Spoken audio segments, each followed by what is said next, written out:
Lowry, #1 scientist. This is Ryan Lowry, #1 scientist in my lab. Again, Dr. Jacob Wilson. We're here to answer your questions today, so we're going to go ahead and get it started. This is a good question. What are your thoughts on fasted cardio in the morning? Good question. That's a good question. So here's the thing. There hasn't been like a ton of long-term studies on fasted cardio in the morning.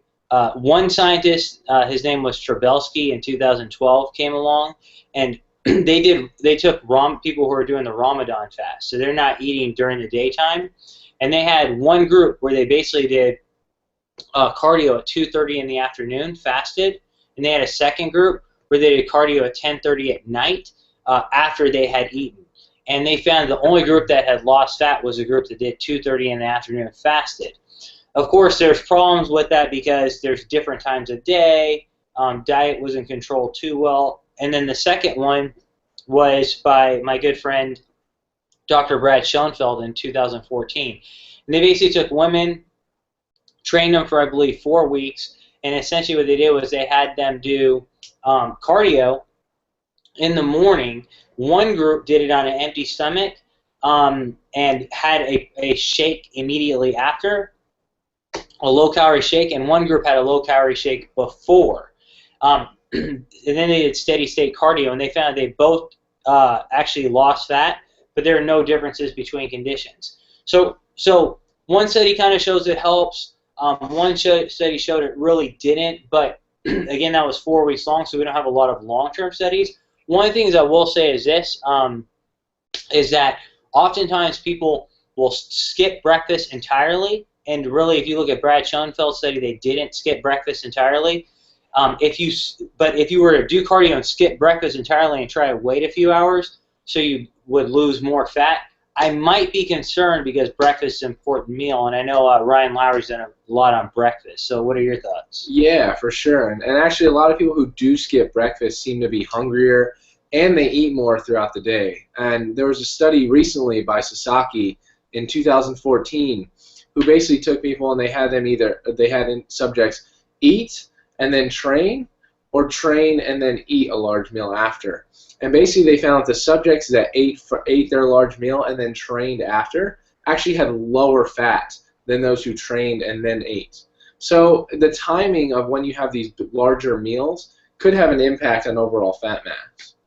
Yeah, so again, if it might not be, I'm not sure how huge a difference it's going to make, but I'd say it's probably, if you are going to do fasted cardio, you should probably get at least some branched chain amino acids in you, because I'd be worried about you tapping into your muscle source. So that's definitely some advice I have, and I wouldn't skip breakfast regardless. Great point, great point. Great question here from Ryan. Great name, by the way. I really want to build more muscle on my shoulders. How many days a week should I train them? Let's see. Okay, Ryan. Well, my first question would be, how often are you training your shoulders now? And then you might want to. Then you're going to increase the frequency from there. So let's say there's studies that basically show that the more frequently you train a body part, the more it will grow. But you have to be careful with that, because the one thing, I'm not saying that, a lot of guys would take this as license to destroy my shoulders every single day. That's not the case. But if you look like anecdotally or stuff like old school stuff like Arnold Schwarzenegger, when he had a lagging body part, for example, I remember he told a story about his rear delts. He put a dumbbell next to his bed, and said that was awesome. I tried it one time, but he put a dumbbell next to his bed, and before bed, when he woke up, he just grabbed the dumbbells and hit his rear delts. And he said they grew. When his calves were down, he'd start training them every day. Ben Pekulski, I remember, our good friend who right now we're working with as he preps for the Arnold Classic, when he was making his calves, he had a picture of his mind. He wanted his calves to look like Dorian Yates, and he trained them every single day until they did. So, but is there science behind it? The answer is yes. Truls Råstad from the Norwegian Institute of Sport took powerlifters who were trained 3 times a week for their chests and their legs, and they had them train 6 times a week. And they grew more when they did 6 times a week. But the key is they kept the volume the same. So if they were doing, for example, 10 sets Monday, Wednesday, Friday for their legs. They did 5 sets on Monday, 5 sets on Tuesday, all the way through Friday. So it was the same number of sets, but it was spread out, so lower volume, more frequency. So that being the case, if you're training your shoulders twice a week, maybe hit it 4 times a week, but the same volume you were doing before. Okay, so if you were training it 3 times a week, maybe try 4 to 6 times a week, but keep the total volume the same. As you adapt to that, to lower volume, more frequent workouts, and you aren't as adapted to high volume workouts, our laboratory believes that you could cycle back around to lower frequency. So you're going like low volume very frequently. When you stop adapting to that, bring it down to 2 or 3 workouts, high volume, and boom, you're going to stimulate muscle growth again. So we have a theory that you should basically cycle your training frequency. Sick. Very cool, very cool. That's the latest science has to offer on the subject. Great. Here, good question here from Jeff. Almost finishing up Project Mass. Awesome. Right on. Seeing some good gains. When is Project Shred coming out? Oh! Got to be able to show off these muscles. When's Project Shred coming out? Well, I'll tell you what, man. Right now, Ryan and I and Lawrence Ballinger are in the works working on Project Shred. Working on it. We're basically, this is going to be one of the sickest things that's ever been delivered to anyone, and definitely we're excited to work with Bodybuilding.com. So it's coming as soon as possible, and way to go on Project Mass. Keep killing it. That's good. Okay, here we go. Jay asked, what's the difference in similarities between coconut butter and coconut oil? Interesting. Well, both of them are definitely going to be high in MCTs. That's important. One of the things that we like to do is melt down coconut butter and put it in our Greek yogurt a lot. So coconut oil is really good for like shakes when you're making shakes. Say you're having a shake in the morning. We've talked about having like a little high fat and higher protein breakfast. So if you're going to have a shake, maybe some coconut oil and some heavy whipping cream and some protein would be a good breakfast for say. But coconut butter is really good mixed in like Greek yogurt or something like that. Yeah, and then the thing is about coconut butter is it has fiber in it. Yeah. So it has a lot of fiber, and the coconut oil is basically 100% fat. Mm-hmm. So the fiber content, if you're like eating a meal and it doesn't have any fiber, like if you're making a keto mousse or something like that, or then we would recommend probably having the butter because you need some fiber so your stomach doesn't get messed up, right? And so you stay fuller. So that's the main difference is probably the fiber, a little bit of carbs, maybe like 2 to 3 grams a serving, but nothing that's drastic. And like Ryan said, it has medium chain triglycerides, which are extremely important. Definitely important. So keep using it. It's fantastic. Ryan asked, what supplements do you recommend while dieting? Great question. What supplements do we recommend while dieting? So, okay, we got to think about this for a second. When you're dieting, you want to protect yourself from losing muscle, and you want to keep your energy levels high. You also want to improve things like insulin sensitivity, right? So you want to maintain focus, keep energy high, and improve the efficiency of your calorie intake. So we've done a lot of studies, as you guys know, we've done a lot of studies on the branched-chain amino acid metabolite, HMB. HMB about 3 grams a day. We've done very extreme calorie restriction studies, actually, and we've actually done some simulated military mission models where you're doing a lot of cardio, and at the same time, you were dieting hard. And we found that the HMB prevented some of the muscle loss that you got and actually blunted the genes that cause you to break down protein. So that's definitely one thing. Another one is one of our favorites that doesn't really have a lot of human data, but it has a lot of promise, and that's HICA. One of the things that we've used a lot. And basically there's one study they've used in soccer players, and they found that it actually increased the lean mass of their legs, and it decreased their soreness. And there's some molecular data showing its effects on protein breakdown. So again, kind of similar, HMB, HICA, anything else? Maybe even something like phosphatidylserine. You want to touch on that? Yeah. So what happens when you're dieting hard and you get really stressed? Things like cortisol go up. You start thinking irrationally, and phosphatidylserine has a very high amount of content in your brain actually. And what happens is when you take it, you are able to buffer stress more. And there's a lot of research on this, a ton of research. If you want to look into it, our good friend Dr. Ralph Yeager and Dr. Martin Perper have done a lot of research on it.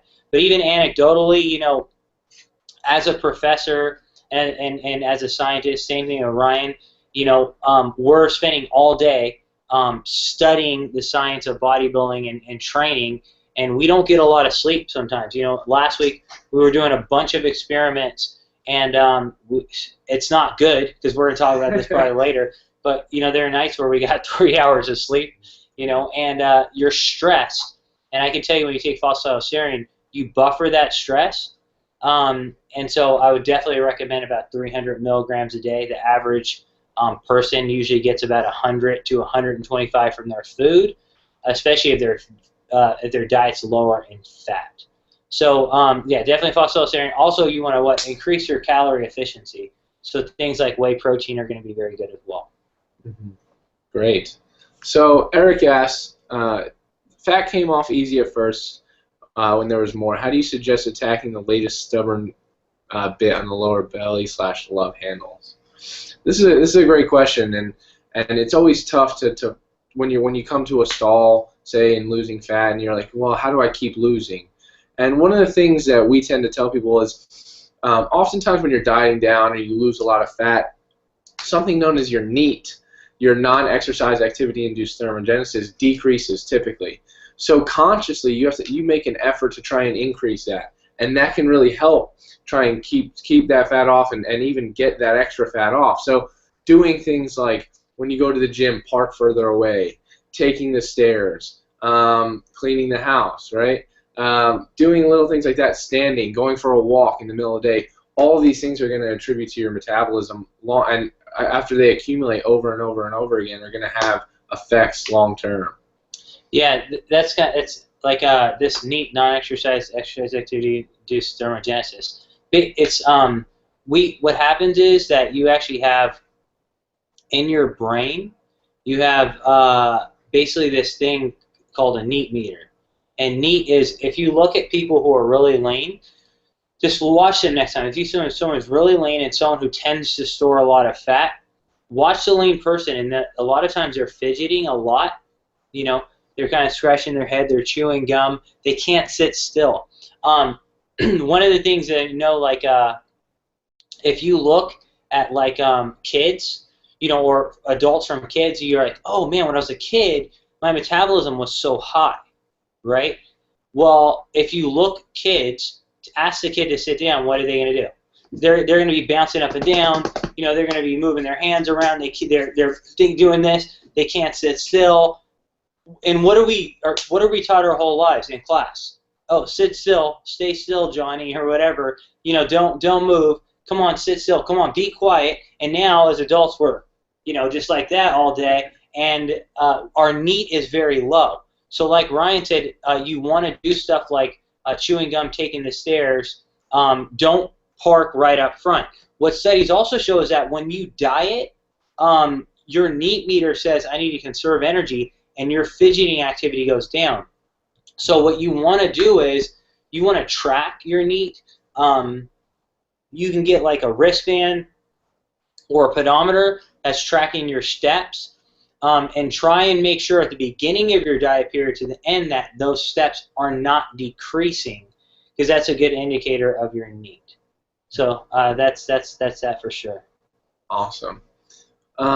Another great question here. What protein source is the best and why? And also, does a calorie equal a calorie, or is a macro a macro?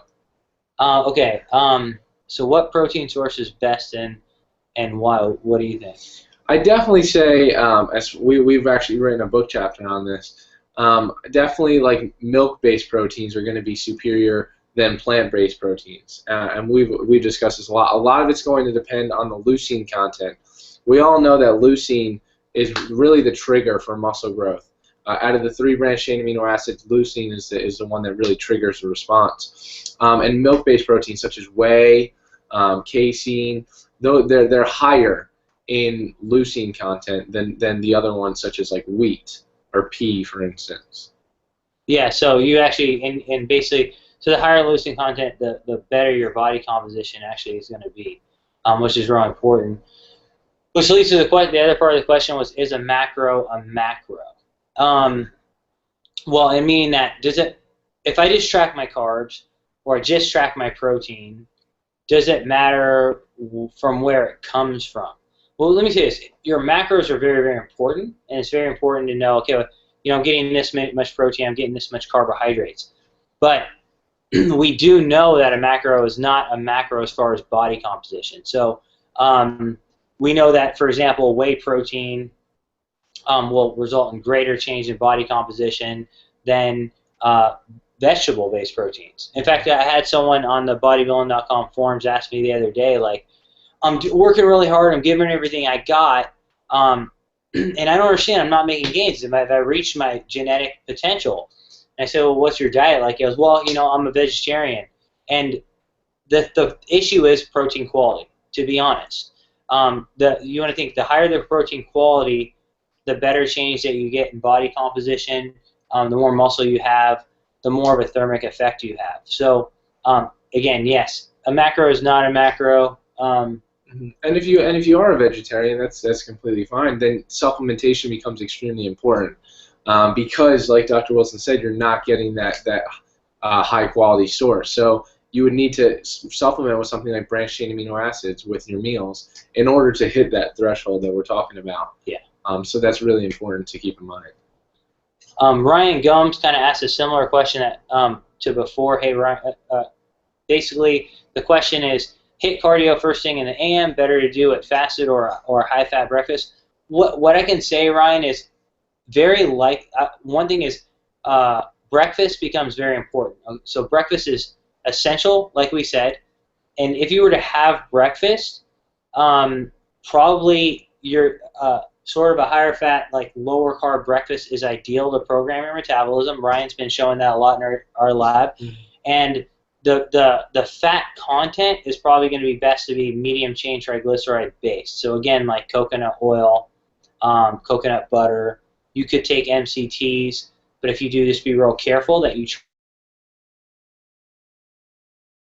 train in some branched chain amino acids or some whey protein probably. Mm-hmm. And you make a great point. High intensity cardio is going to be a lot different than steady state, which is something we've studied a lot in our lab. So high intensity training or high intensity interval training is going to be a lot different than just going and walking on the treadmill for an hour.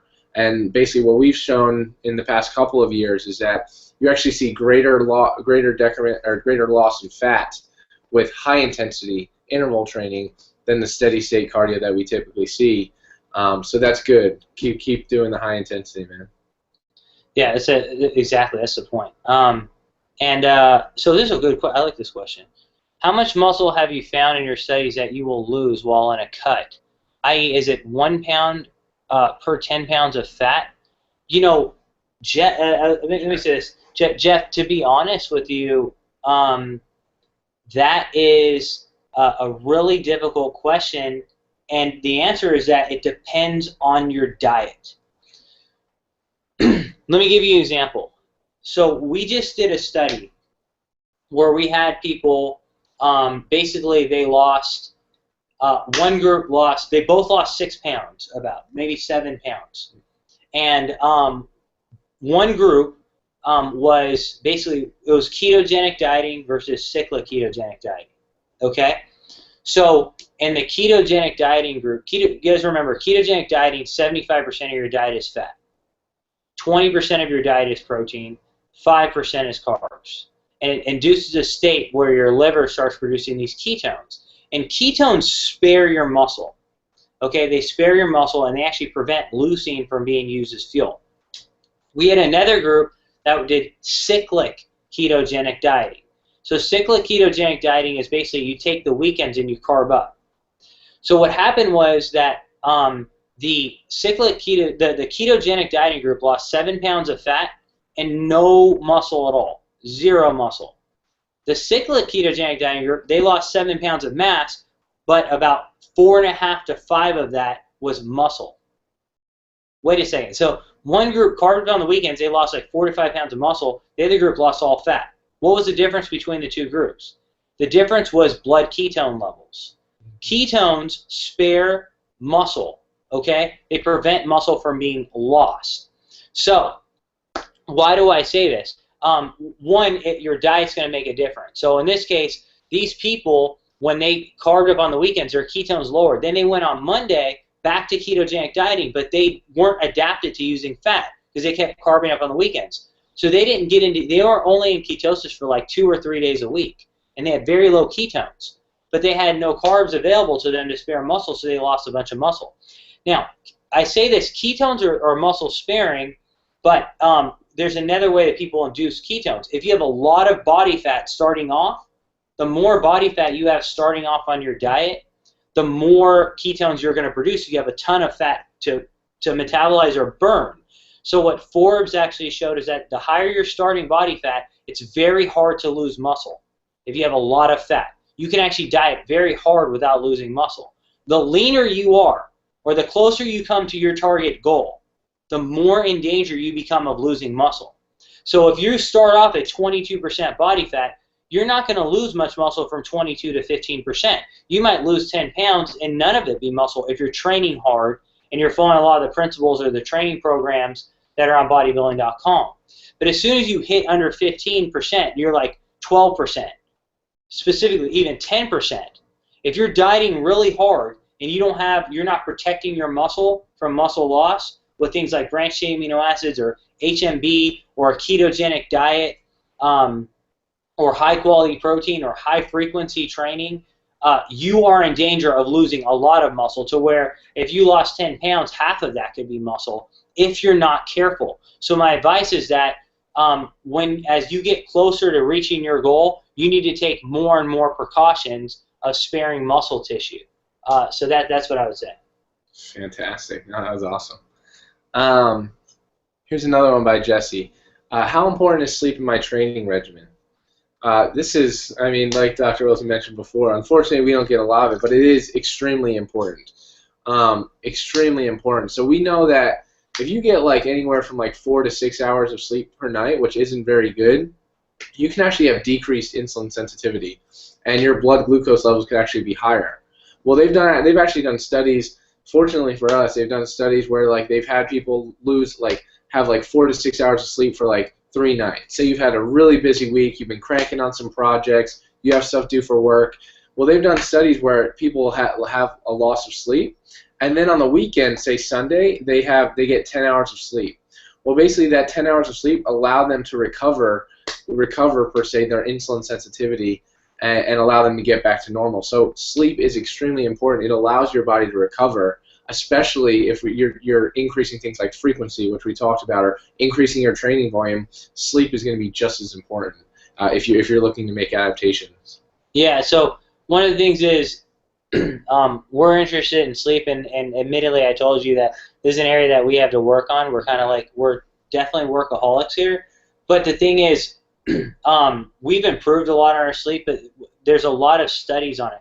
The thing like Ryan pointed out, like I know, like last week when I didn't get a lot of sleep, I could tell I was a lot hungrier. Ryan knows this, and the guys didn't know this. I was a lot crankier than usual. But seriously, you need to develop a sleep regimen. It's basically no different than your meal prep or your training regimen. So what you need to do is that you think about it's like blue light will keep you awake. Things that stimulate your mind will keep you awake. Yeah, exactly. Cell phones will keep you awake. So what you need to do is, what research actually demonstrates, is that when you go into your room, you need to have the room pitch black. Pitch black. Your phone, like I know my phone at night, like, will blink. Okay. You don't want that. You want to make sure that you take, if you plug in your phone and it blinks, take a shirt and put it over that phone, because you don't want it blinking. And turn the phone on silent.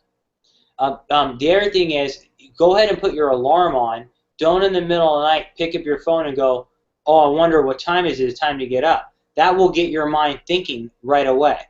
You know, you can actually get, there's glasses out there that actually block blue light that you can use for the last hour before you go to sleep. And then there's some supplements that you can take. Like, what are some supplements you recommend for sleep? Some that we worked with in the past, like magnesium, is one that we like a lot. There's magnesium and zinc. It's basically, I'm not a huge proponent of melatonin. It's fantastic, but unfortunately for me, and I know for you as well, it leaves me feeling a little groggy in the morning. So I like more of like a magnesium, zinc, maybe even some valerian root. Things like that can really help at night. Yeah, and people who are vitamin D, you say vitamin No. D? People who are vitamin D deficient will also not be able to sleep. But the thing is, you want your vitamin D more in the morning, because vitamin D acutely can inhibit like melatonin release, your natural melatonin release. So you don't want to take it right before bed, because you want to make sure your vitamin D levels are good, especially like in the winter here, unless you're like in Florida like we are, right? So that's one of the things that I want to point out. Hannah says, Hannah Weismeyer says, not a question, but thank you for doing these. I love listening. Well, thanks for joining in, Hannah. We really appreciate that. That's awesome. Here's one from Veronica. This transformation really is changing my life. That's awesome. Keep killing it. I'm having a hard time eating back my calories I burn at the gym, around 500, and I've noticed my weight loss slowing down. We've been seeing this a lot. Could not eating back my kcals be causing my weight loss to slow? Well, certainly, and it's great that you're hitting the gym hard. One of the ways to do this that we've found is a lot of times people don't know how to increase their calories. And one of the ways that we've talked about a lot and we've experimented with is increasing protein content, because there's been a lot of studies basically by one of our really good friends, Dr. Joey Antonio, who basically found that even overfeeding on protein didn't really cause any fat gain. And one of the reasons being is because protein has a high thermic effect. It's very high in that regards, and it doesn't really allow you to store much even when you're overfeeding. These people had over 350 grams of protein a day, and they didn't gain any fat. So one of the ways to increase your calories and to bump that back up to replenish those calories that you're burning at the gym is by increasing the protein content. Yeah, exactly right. So it's almost impossible to store protein as fat. You know it's anabolic. It's satiating. It has a high thermic effect, which is going to make you metabolize more fat. Very inefficient, again, to store as fat. So, Veronica, that would be our recommendation to you. Also, remember what Ryan pointed out earlier, that having a larger meal before you work out could be a really good idea, so you're not playing catch up. And it seems to be that it's easier to get leaner when you eat those calories sort of before. Yeah, great. So this is a really good one by Nina and Dr. Wilson. We just had a conference here at UT, and this is one of the topics that he touched on. And they ask, I have a hard time figuring out how hard I should push myself in a workout. I've been working out so hard during this challenge that I ended up getting very sick. And once I even wheezed and had difficulty breathing for an hour after my cardio. So how should you really determine how hard you should go in the gym, and is there a way that you can monitor that, I guess? Yeah, so Nina, I could totally sympathize with you. Like, I know the thing is we've been doing a lot of studies like on this, and I think we try and test stuff out like on ourselves. And I know when I was in grad school, I was doing a lot of experiments, and I was pushing myself really hard, and I was getting my squat up to 500, and I was training ridiculously high volume, and like literally up to 3 times a day. And I can remember doing workouts and literally going in there and feel like not hitting my lifts, like my body wouldn't physically be able to do it. And because I couldn't do it, I kind of would say, you know what, you didn't hit this lift, so now I'm going to do 20 more sets.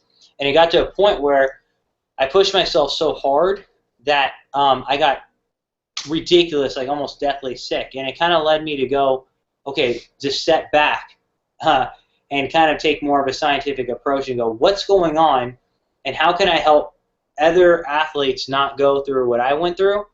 And so our laboratory has been trying to figure that out. And what we've come down to is we've been doing a lot of experiments on what's called auto-regulatory training. And in fact, we have an article on Bodybuilding.com. It's our latest article on the Muscle Prof column. So what's auto-regulatory training? It's training that, one, you still plan your workouts. So basically, Nina, I know you probably have a whole game plan set out. So you're like, you know, for example, that say you might have to hit a body part 3 times a week, and you should start off with a plan like, okay, I know I need to hit it heavy 1 workout a week, I know I hit it moderate 1 workout a week, and then I should probably have a light day. So that's your game plan. So what auto-regulatory training does is it takes into account how you feel into the equation, okay? So say Monday you come in and you feel phenomenal, like you could run through a wall. That day, you do your heavy workout. But say Monday you come in and you had a long weekend, maybe some relationship problems, and you feel horrible on Monday. That day you should do your light workout. And then on Friday, if you feel phenomenal, that's the day you should do your heavy workout. So you get all your workouts in, but you plan it based on some flexibility, but with a game plan. Because again, without a plan, you have a plan to fail. You guys all know that. But you still need to make it flexible to how you feel. And there's other research on auto-regulatory training, for example, where what researchers did was, you know, most times people have you lift like, okay, I'm going to do 3 sets of 10 at 75% of my 1RM. But you can adjust that. So you go, okay, what can I hit for a set of 10? If you can do more, you up the weight. If you can't, if you misrepresented it in your mind, you only got 6, go down. That's auto-regulatory training. So our lab's been trying to figure out what is the best form of auto-regulatory training to actually do. So you want to explain that? Yeah, so basically, one of the ways that we monitor in our lab is this thing known as a perceived recovery scale. And basically, it's a scale from 1 to 10, right? If I'm a 10, that means I can run through this wall. I'm going to hit PRs on all my lifts. I feel fantastic. I'm going to go in and just crush it at the gym. If I'm a 1, I'm like sick. I can't get out of bed. It's the most brutal feeling in the world. Basically, what we found is that based on your perceived recovery, say I go into the gym and I'm like, I feel good. Maybe I'm like an 8 or a 9. I'm going to do my hardest workout on that day because I feel fantastic. And then after that day, maybe 1 or 2 days later, I might feel like trash. Well, instead of going in and say, you know what, screw it, I got to get up, I got to hammer it hard, rather than do that, I'm listening to my body and I'm saying, you know what, maybe it's time for me to do a power day. So rather than go in and destroy it, now maybe I stop and I step back and I'm like, I'm just going to go in, maybe even do something light, get a little power day in, maybe even get a little pump, and then get out, right? And then that'll allow yourself to recover. That way you're not just going down, down, down, down, down. You go down, you allow yourself to recover, down, allow yourself to recover, and you're always just listening to yourself based on how you feel, your perceived recovery scale. Yeah, and so again, like Ryan said, it's a scale from 0 to 10, and we've been testing in our lab the threshold.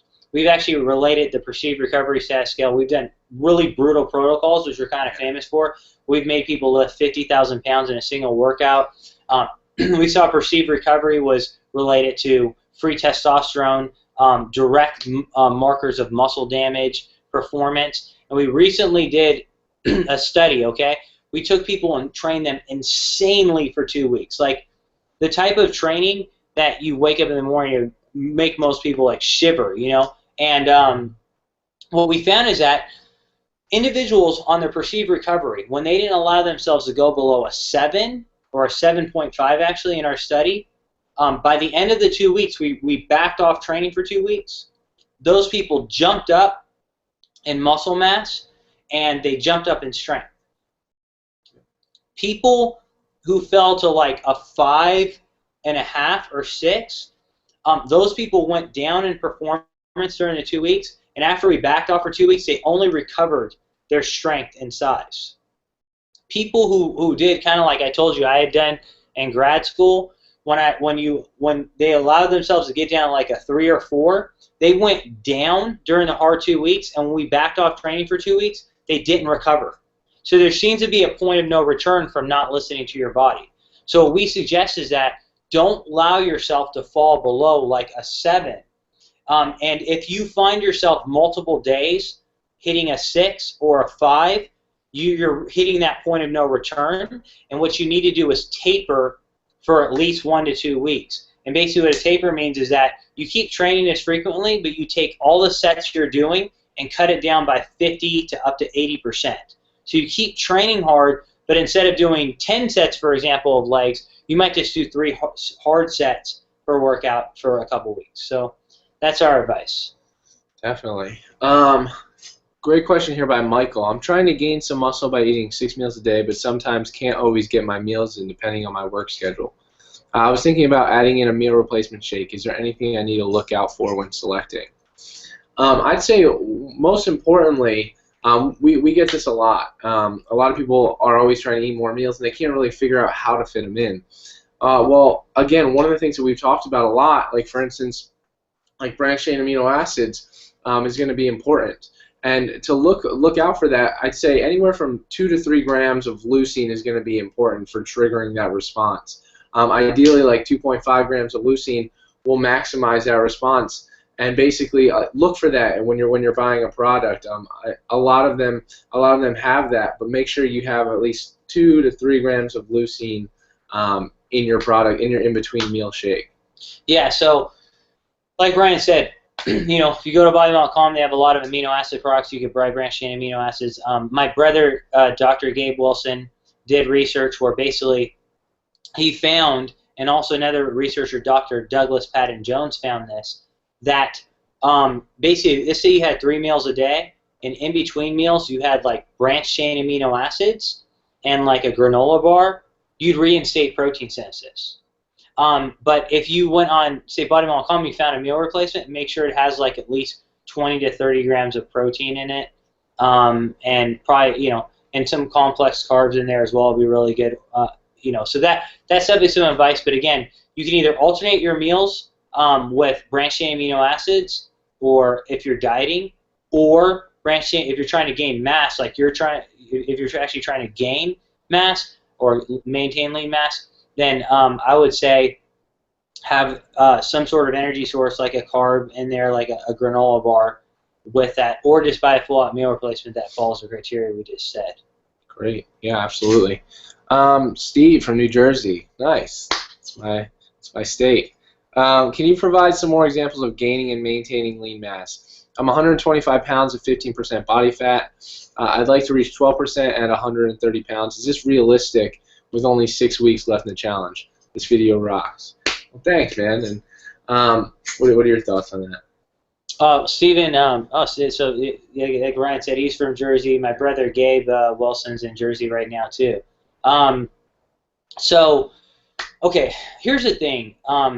It really always depends on your sort of capacity that you have. Sure. Have I seen something like that happen? Yeah, I think it's possible. Yes, I think it's possible. Yeah, I was looking at scans yesterday on our DEXA machine, and I've seen numbers like you're saying. To go from 125 to 130 from 15 to 12% is entirely possible in the next six weeks. So yes, I have seen that. I've seen it multiple times. So basically, as far as gaining and maintaining lean mass, we did research at our lab with actually when Sean McCleary used to be in our lab as well. And basically what we did was we did what's called sort of a lean bulk versus a dirty bulk. And we just increased calories slightly.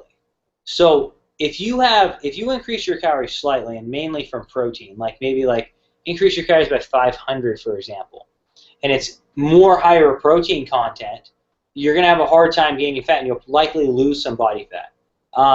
Yes, you can gain muscle and lose fat at the same time. I can show you a million scans on our DEXA machine in the lab that demonstrate that. So you're going to up your calories slowly. That's one. Two, if you're trying to maintain a lower body fat, You don't want to just lift weights. Just like we talk about in Project Mass, you're going to want to make sure you're very insulin sensitive. And to do that, you're going to need to do some cardio. But the type of cardio you're going to do is more like sprinting type of workouts. So you're going to do like 10 to 30 second all-out sprints for maybe 4 to 10 repetitions, 2 to 3 times a week. And then the other thing is how you structure your calories is going to be important. Your breakfast is probably going to be one of the most important meals of the day. The next important meal of the day is going to be your pre-workout meal, because if you're eating a lot of those calories right before you work out, like Ryan pointed out earlier, you're going to have less chance of storing that as fat. So that's my main tips. And obviously, nothing is as important as like the training stimulus itself, or it's definitely as important as anything else. So you're going to want to train hard, and you're going to want to train frequently, and use the things we've been talking about with periodizing, but using your mind to periodize as well. Exactly, and just keep making sure your training's on point, your nutrition is on point, and this goes for everyone. As you know, we're here to help you guys throughout this entire challenge and beyond that. And even though there's only 6 weeks left, you guys have any questions, hit them up at the Muscle Prof anytime, any day of the week. We'll be there to answer any questions that you guys have, even if it's about your program or what you should be eating and stuff like that. Anytime. So yeah, that's what we do. That's what we're here for. Exactly. That's what we're here for. So another great question. I love that most people seem to be leveraging this challenge to kickstart a lifestyle rather than an extreme. What would you say? I agree 100%. An extreme crash diet they won't be able to sustain. What is your advice to both sides? This is huge. Absolutely huge. Making it a lifestyle is a lot different than saying, you know what, I'm just going to crash diet for this entire challenge just to try and look as lean as possible. There's a huge difference between the two. And making it a lifestyle is something that you can sustain for a long period of time, and that's what this is for. This isn't to say, oh, you're just going to lose a bunch of body fat just for this short period of time. We want to make this something that can change your life forever. And that's a lot of the principles that we're talking about. A lot of these techniques are meant to do that. Because when you crash diet, or you're like, you know what, I just want to look good for these 12 weeks, and then whatever happens after that happens, you do things like you're going to alter your metabolism. In fact, one of the machines that we're sitting in front of right now is our metabolic cart that we work with a lot. And basically what we've seen with a lot of competitors is that people will crash diet really, really, really hard, and their metabolic rate goes through the floor. And then they rebound. You see it all the time. You see all these people who have successful weight loss, and then all of a sudden they bounce back up really fast, and sometimes even get a lot worse, because their metabolism is so slowed. But one of the things that we're trying to do here is we're trying to make this a lifestyle. We're not trying to crash. No, this isn't meant for people to crash down. This is meant to install principles that are going to help you for the next couple of weeks, for the next couple of months, for the rest of your lives, honestly. And these are really what we're trying to do here. So there's a huge difference between crash dieting and creating something that's sustainable. Yeah, and one of the number one things that is important for sustainability is educating yourself. Mm-hmm. There's a lot of studies where they've taken 2 groups, they dieted them down. One group they didn't educate, like on what to do to maintain the lifestyle afterwards. One group they did educate. The group they didn't educate shot right back up. So when you're on Bodybuilding.com, the great thing about Bodybuilding.com is they have now customizable workouts where you enter your information and you can use certain workout. What I would encourage you to do is, these are great workouts. Bodybuilding.com is such an awesome selection. They work so hard to put this for you. But a lot of times people will use the program and they'll kind of rebound right up after. While you're doing that program, go on to Bodybuilding.com for more content like that program and learn. Read the articles, understand why your metabolism is the way it is, so that when you come out of this 12-week challenge, that you're able to sustain it. So the number one thing I could say for sustainability of lifestyle is education itself. Education is key, absolutely key. Great. So here's a good question. I'm always hungry. Me too, yeah. Me too. What are some ways I can avoid this? This guy right here is the master. He's helped me a lot. in this regard, because sometimes we're just eating things, and you eat and you're like, I'm still hungry. How can I help this? Well, one of the things that he talks about a lot is volume, increasing the volume of your foods. So every day, Dr. Wilson and I are in the lab, we always make these shakes. And typically people always think of like a protein shake as, oh, I'm just going to take my shaker bottle, throw some water in it, shake it up with some protein in it. But what if you have the same shake, but instead you add ice and you blend it? What's that doing? That's adding volume to the shake. You're adding air, you're adding more water. All these things are going to have an impact. Drinking water throughout the day, having a salad before you have your meal. All of these things, just all about adding volume to your foods, are really going to help you stay satiated. Yeah, volume is very, very important. So like your plate, half of it, at least half of it should be vegetables based. And then 1/4 should be like a lean protein, 1/4 maybe a lean carb. Unless you're keto, and that's going to be a little bit different story. But even if you're keto, half your plate should probably be vegetables, right? So yes, the more volume you add, the better. Protein is very satiating. If you're like, I'm starving, I can't maintain these calories, use protein to buffer that situation for the day. And a big breakfast does seem to help with hunger. And so make sure you do have a big breakfast. And fiber. And fiber is very important. MCTs are very important. Here's another great question by Kelsey. When's the best time to be consuming protein shakes to lose weight but still build muscle? In the morning with breakfast, before or after workouts? Cool. When's the best time to take branched-chain amino acids? I've been taking it before and during workouts. Is this the best option? Great question, Kelsey. So there's actually a study by a good friend of ours from Australia, and Dr. Paul Cribb, and he published this in Medicine, Science, and Sport and Exercise a number of years ago. So he gave a protein supplement, and he gave it before or after the workout, or he gave it to these are bodybuilders, or he gave it to them with breakfast or dinner. And the ones that had it before or after their workout lost more body fat and gained more muscle. What this say is that obviously having amino acids available to you before and after workout is important. Now, but the thing is, the main thing is that you're getting those amino acids, or you have them available to you around your workout. So, if it's not a bad thing to have protein shakes with breakfast and have them at night before bed, and then have branched chain amino acids before and after your workout. You're covering all your bases there. But for some reason you could only have it at 2 times, let's say before and after your workout, but that's probably not going to be the case. The other thing is, high quality protein is going to have, if you're having like chicken or something like that, or lean meat, that'll be kind of like a protein shake. But what I will say is this: it is important to mention that the supplements do have an advantage.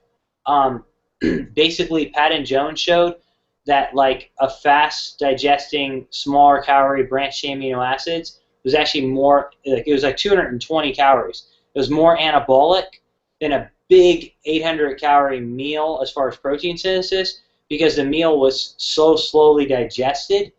So there's an advantage to protein that are fast digesting. I'm not saying that calories are important, because they are, but having that around your workout and that being the basis of the shakes, so your stomach doesn't have to work hard and blood can go to your muscles and not your gut, is beneficial. Definitely a good point. Let's see here. Oh, this is cool. This is great. Great. I have a skill-based goal for the challenge, Candace, and for the challenge of achieving 10 pull-ups. I'm currently at 7. Oh, great. That's awesome. Well, I'll tell you what. There's actually one of the researchers in our lab, Julie Minovich, is doing. I think she's around the same. I think she probably knocked out really strict 8 or 9. I think she might have just hit 10. But one thing that we recommend is that you do. It's all about specificity. Okay.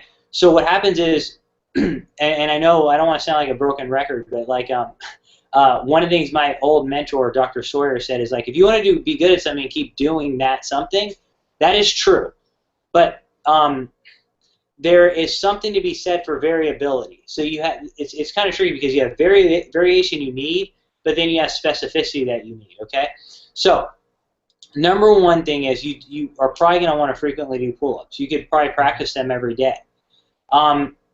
Just like a basketball player practices a free throw shot every day, you might want to practice your pull-ups every day. Okay, that's number one. Number two is that if right now you can do 7, you might be able to do 7 the first set, and then the next set you might be down to 5, and the next set maybe down to 4. So it can affect your volume. So one thing you might do is start off, try and get sets of 7.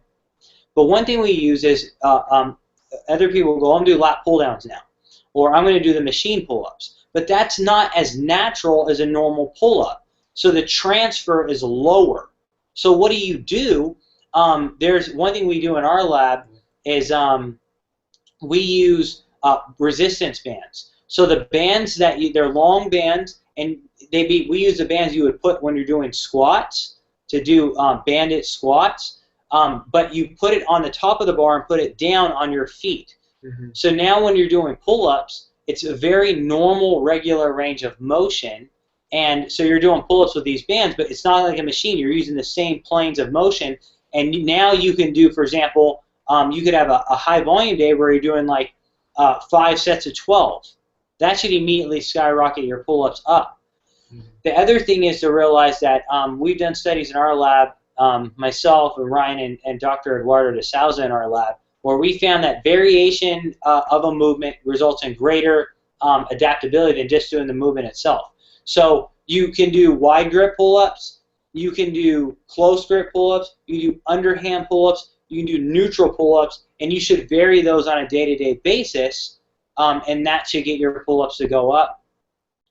You can have heavy days, which might be body weight.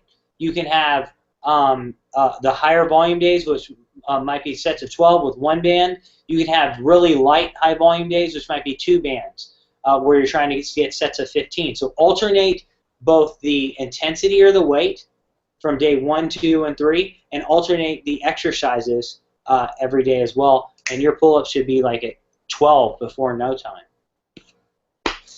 All right, let's see. On a high carb day, during a carb cycle, how low on fat do you suggest to have? I don't want to go too low to get reduced hormone production. Keep doing what you do. You guys are great. Well, thanks a lot, Joe Kim. This is definitely a great question, and you make a good point about hormone production.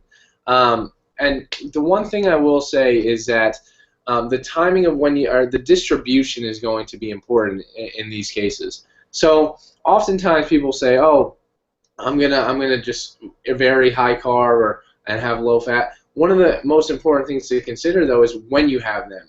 So when you have say I'm having a high carb meal, for instance, I don't want to have high fat along with that meal. And that's important to remember. There's some research by Dr. Wolf in 1996 where he basically shows that if you have he showed the mechanism for having high amounts of fat or high amounts of carbohydrates and it blocking fat oxidation. So separating them out in meals, and basically what we know is that we like to say have your higher fat meals with breakfast. So having like a high fat meal with breakfast, and then having your carbs maybe around your workout, and separating the high carb from your fat is going to be extremely important in these cases for your high carb days. Yeah, no, I think that answers that question perfectly. So that's great. This one? Jason, 45-year-old male. I've been running on a 1,000-calorie day deficit since January 1st. I'm still losing 1.5 to 2 pounds a week. Awesome, man. Keep killing it. How long can I keep such an aggressive deficit before my metabolism slows down? I train 5 times a week, rare cardio. Okay. Jason, that's a really, really loaded, it's a very difficult question to answer. What I'm going to say is that your body will adapt to anything. It will adapt to anything. Pretty soon that 2,100 calories will become your maintenance. So it's important to realize that you kind of want to periodize. I'm sure you're training really hard 5 times a week. One thing you could do is make sure that you're listening to your body and periodizing your training really well. So one thing, for example, on your training that you're going to want to do is make sure that, maybe you start off, say the next week's really hard.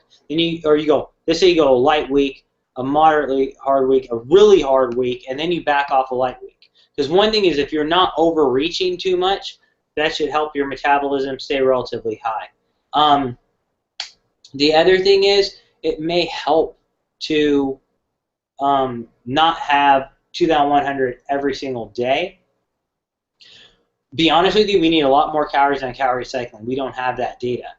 I would suggest that maybe 2 days a week, maybe you're upping your calories to like 2,500, and again, doing it with like protein might be beneficial. So those are some tips that I would have. Remember, part of you adapting, again, is your training along with your nutrition, so make sure that you're modifying your training frequently enough to keep your body in a high metabolism state. Even changing the type of cardio you do, whether it's sprinting outside or sprinting on a cycle, will maintain your metabolism. So keep your body guessing as much as possible if you're to sustain that rate, and try and have a few days where you relieve your body so it doesn't have a chance to adapt. All right, let's see. Here's one from Nathan. I was wondering, do you guys have any tips on staying motivated to work out and diet? Lately, I haven't been. One of my favorite quotes is, and we've talked about this and it's been on the videos, is that you have to have a vision that is so clear that it has no choice but to become a reality. And that's something that really motivates Dr. Wilson and I. I know that you have to have a vision of what you really want your body to look like, what you really want to do, and just has no choice but to become a reality. You see it every single day when you wake up, and that motivates me. I'm like, you know what? Even if I'm like, you know, I'm not feeling like I should go to the gym, and I'm feeling lazy, right? But I have this vision that is so clear that I'm like, you know what? I got to do this. I need to be where I want to be. I want to be healthy. I want to stay active. I got to keep doing it, and that's something that's really helped myself. Yeah, so I had that quote like on my bedroom door. So I wake up, it's the first thing I see. We have it in the lab, and the thing is that you got to realize that what Ryan's saying is that's setting goals, setting proper goals, and so there are a lot of components that affect motivation. One of them is goal setting. So you want to make sure your goals are very clear. When you're unsure of where you're at, try and go back and remember why you started. And sometimes that helps you. You remember when you started this challenge, how excited you were. Ask yourself, why was I excited? Try and recapture that vision. And part of that's setting clear goals. Writing. Don't just say them. Write them down. Let other people know them. Okay? The next thing that is important for motivation, there's been times where I've been trying to do something and I'm going, what is going on? I feel like I know what I want. I have a clear vision. Why don't I feel motivated? Well, the next thing that you want to realize is that's your confidence a lot of times. What we call situationally specific self-confidence or self-efficacy. And what self-efficacy is, basically it's determined by a lot of things. One is positive self-talk. Make sure that when you wake up in the morning, if you have doubts, that you replace those doubts with positive self-talk, okay? Surrounding yourself with people who give you positive compliments all the time and motivate you as well. Those are things that are going to be very important. So working on your confidence. Setting realistic goals is also important for confidence. If you set a goal like, I want to lose 100 pounds in the next 6 weeks, the goal becomes unrealistic, and therefore confidence is at a low. So set goals that are achievable that you can see. You want to think about it. If you were to go up a flight of stairs and I told you to jump to the top of the flight of stairs right away, you would say that's impossible. If I said take one stair at a time, you would believe you could do that. Your confidence would be high, and therefore your motivation would be on point. So that's sort of the things that we would recommend. Yeah, one of the last things you touched on this is surround yourself with those on the same mission as you. We're all here as a team. We're all trying to get healthy. We're all trying to improve our lives, improve our bodies. And that's what we're here for. Everyone here is a team. Everyone on this 200K Transform is a team. So it's being surrounded with them, interacting with different people, and that's really going to help. Yeah, people who are not afraid to push you, and when people who and you want to tell them this, people who when you're tired aren't going to just say, oh, quit. Oh, go ahead, just stop. Like just a real quick story. we just put on a conference here at University of Tampa. So you can see, like, on our Instagram, we put a lot of photos up on the latest science. And this took so long to put together, organizing speakers, getting our own talks together, you know, having the opportunity to talk to hundreds of people, answer hundreds of questions. But by the end of the conference, my good friend Sean Wells, who's the most phenomenal formulator in the world, basically, he goes, "What are you doing after the conference?" And in my mind, I'm like, "I'm going to try not to collapse." And I'm like, "Well, I guess I'm not doing much, Sean." And Sean goes, "We need to get to work right away on looking at what's the next big breakthrough in bodybuilding, what's the next molecular pathway that's going to make people better, especially while it's fresh on our mind." And I'm like, "Well, Sean, I'm going to need a little bit of time to recover." And he goes, "So what's a little bit of time? 15 minutes?" And I'm like, and what turned out, I finished the conference, I'm hoarse, I can't barely talk, and 15 minutes later, I'm on the chalkboard with Ryan and our chemist, Brian, the gorilla chemist on Instagram. And what we're doing, we're on the board drawing molecular pathways, trying to figure out how we can help you guys. And that was important to me, but I wouldn't have been able to do that. We made some of the biggest breakthroughs that you could possibly know, and we're going to be sharing that with you over the next couple of months. But those breakthroughs would have not happened had I not surrounded myself with people who are willing to push myself. And that's what I would say for you with your motivation. All right, guys. Well, it was great hanging out with you guys. Just a little quick update. We're going to be live answering questions at the Muscle Prof on Instagram tonight at 5 o'clock Mountain Standard Time, 7 o'clock Eastern. And for those of you who are going to be in Columbus at the Arnold, make sure you find Dr. Wilson and I. We'll be walking around, and we'll even be at the Bodybuilding.com booth. We'd love to meet you guys and talk shop. So. Yeah, exactly. So definitely find us. And Bodybuilding.com is going to actually do something. We're going to do a giveaway too. So if you find me, take a picture with me, show it off. We'll be giving you guys some goodies as well. So see you guys tonight at 5 Mountain Standard Time, 7 Eastern on our at the Muscle Prof Instagram. Later.